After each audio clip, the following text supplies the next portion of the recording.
Well, good morning. Rob B here this morning with you. I've been away trying to work a little while. I got me a job at the Autozone, and I want to disclose a few things about getting hired at 70 years old.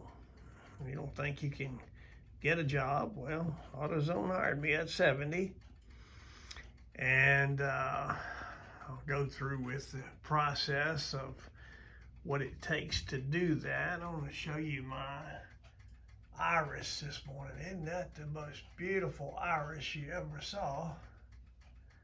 Into the 4 cars, then we'll go back inside. But anyway, getting back to the process here.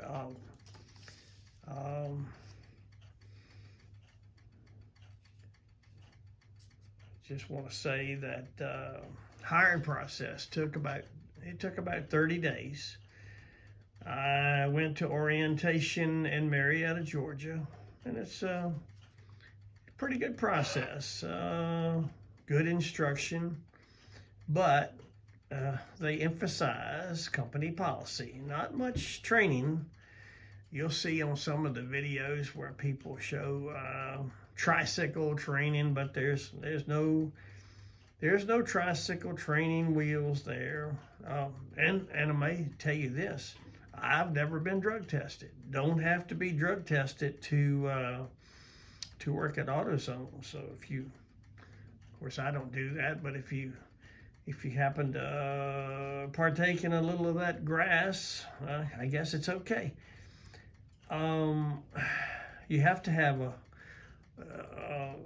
uniform to work there, yeah? And when I went, I had to wear dress clothes, the red pants, the black pants, and the red shirt, and the black belt, and the black socks, and the black shoes, all that stuff. You have to have that.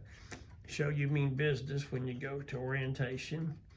And it's like 2 days. Some shadow training, they give you some training of changing batteries and wipers and that sort of thing. You'll get a 1 hour lunch, may even get a break.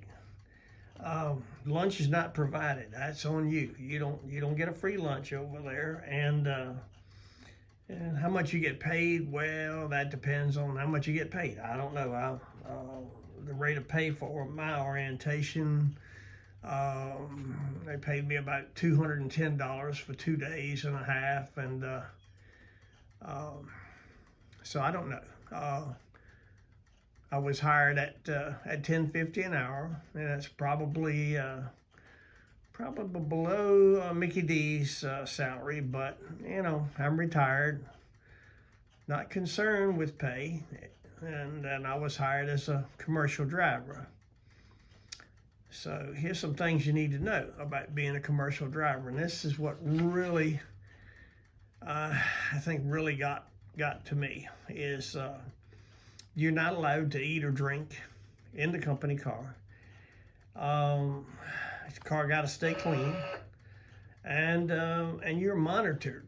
By the time you pick up your part and you put it in the system, you have a little phone of some sort that you use to show where you're going and everything. They monitor you from the time you leave the store to the time you get back.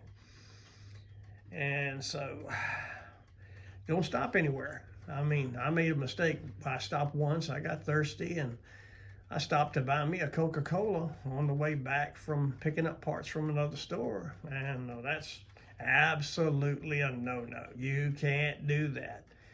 And you're not allowed even to stop for a bathroom break.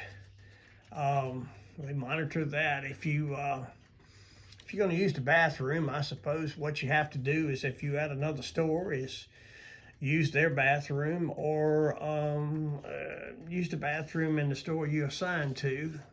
Maybe even, I don't suggest this being a good idea, but if you at delivering to a customer, some people may not want you to be using their bathroom, but if you got to go, you got to go, So, but don't stop at McDonald's or the Quick Trip or anything like that to use the restroom. That's just forbidden too. And it probably, as I was told, you might even get fired for doing that. I didn't get fired. And then another thing that bothered me is I was part-time, and I worked 6 hours a day. And if you work 6 hours a day, according to Georgia law, and I don't know about Autozone's law, they don't have to afford you a break at all. You can go straight 6 hours, no break. So, I even broke the law by eating a little Debbie cake and carrying my Mountain Dew in the car. And of course, that's prohibited. I'm telling you, you're gonna get in trouble if you do that too. If you work 8 hours, then you're going to get a 1 hour lunch break. And in my case, the first time I got a 1 hour lunch break, I worked from like 8 to 4. And by the time they gave me my lunch break, it was 2 o'clock, and it goes till 3. Well, I got off at 4 o'clock. So really, it ain't much of a lunch break if you have to wait till 2 o'clock for your lunch break. And then again, you don't want to eat in the store, and you don't want to be in the sight of customers when you do that either. And our particular store didn't really have a break room. The store in Marietta had a nice break room. And if you work behind the counter, there's no stools, no chairs. Even the manager stands at his desk. He don't even have a chair. And I see some of the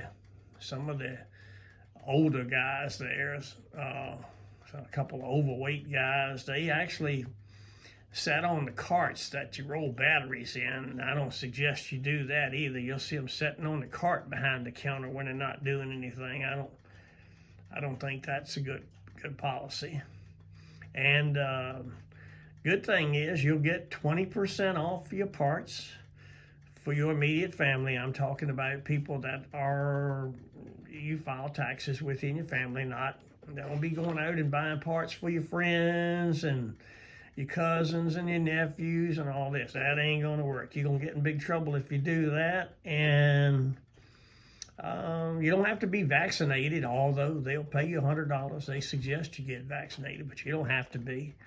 And so there'll be times when you have to wear a mask. I mean, there were some employees at Marietta that were wearing masks, and that's what they do. And I never was asked to wear a mask, but you may be compelled to. Depends on your manager. I guess overall, it's a good starting point, jumping off point, if you will, to go to work there.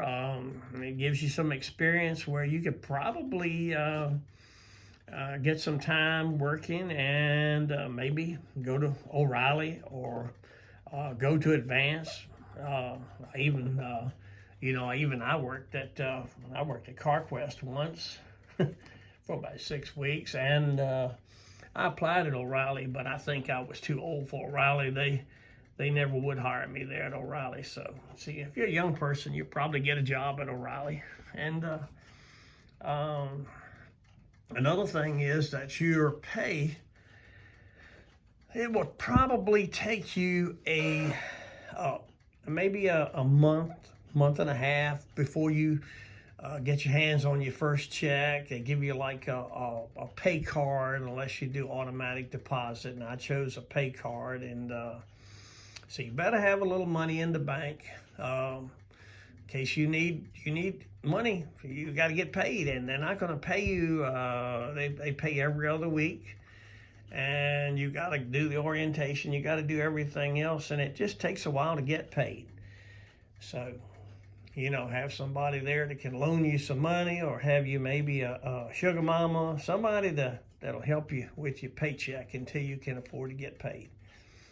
And so, again, I'm not bashing the companies. They're good companies. Their parts are quality parts. Nothing wrong with their parts. But including my I applied on the 23rd of March. They said welcome aboard on April 1st. After orientation, it took about 2 weeks. Finally, by April 30th, I finally started to work. And so I worked about 3 days, and I somewhat enjoyed it, except for I got to go 6 hours, no break, can't eat, and monitored. Like I said, it's just to me it was just a little bit petty. I mean, I wanted a job and I wanted to have some fun at my age, just get out and do something. But the pettiness is there, and my politics they just don't agree with their politics. They're a very liberal company. I'm telling you ahead of time. If you're conservative, your views they really don't count. They're not much interested in your conservative views. They're more or less with the liberal news and liberal president. That's just what they are. And so it's something to keep in mind too. So anyway, I just wanted to share the process of getting hired at Autozone when you're 70 years old. And again, I'm not bashing the company. Good company to work for. You have to be really vigilant and tolerant, I'm telling you. And you may be lucky enough to make a little bit more than minimum wage, I guess. But so anyway, I got to get out and put a belt on the lawnmower again and do some more yard work. So this is Rob B signing off. Y'all have a good day. Looks like it's gonna be a warm day, and we'll catch you later with some trains running